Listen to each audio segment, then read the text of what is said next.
దానికి సిద్ధపడతాడు. అదేందిరా అన్ని బట్టల కొట్లుండి పక్కన ఇంకో బట్టలు కొట్టేందుకు అని అండో.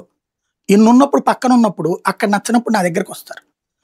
అదే తీసుకెళ్లి భవానీపురంలో పెడితే అక్కడికి వచ్చేవాళ్ళు తక్కువ.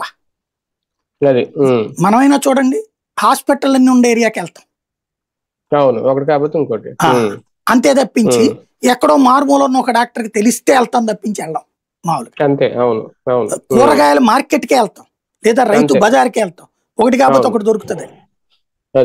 డేటా సెంటర్ ఇక్కడ ఉంటే రేపు పొద్దున అందరికి అదే కదా సర్వీస్ ప్రొవైడ్.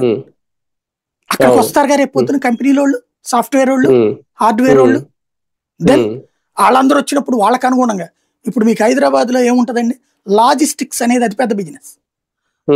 ఈ సాఫ్ట్వేర్ వాళ్ళకి కార్లు పెట్టే కంపెనీలు, క్యాబులు పెట్టే కంపెనీలు, అట్లాగే వాళ్ళకి కావాల్సినటువంటి ఆహారం సప్లై చేసే కంపెనీలు, వాళ్ళకి మ్యాన్ పవర్ ఏజెన్సీలు, ఇవన్నీ ఎన్ని ఉద్యోగాలు దొరుకుతాయి.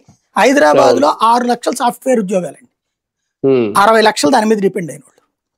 రేపు విశాఖ అది ఒక విశాఖలో గూగుల్ సెంటర్ అనేటటువంటిది 3 విశాఖలు సృష్టించబోతుంది.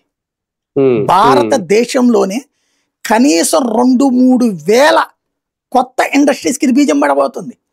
పవర్ ఇండస్ట్రీస్ కి ప్రపంచంలోనే పవర్ విప్లవం రాబోతుంది. భారతదేశంలో హైయెస్ట్ పవర్ ప్రొడక్షన్ దిశగా పరుగులు పెడతాది మనది.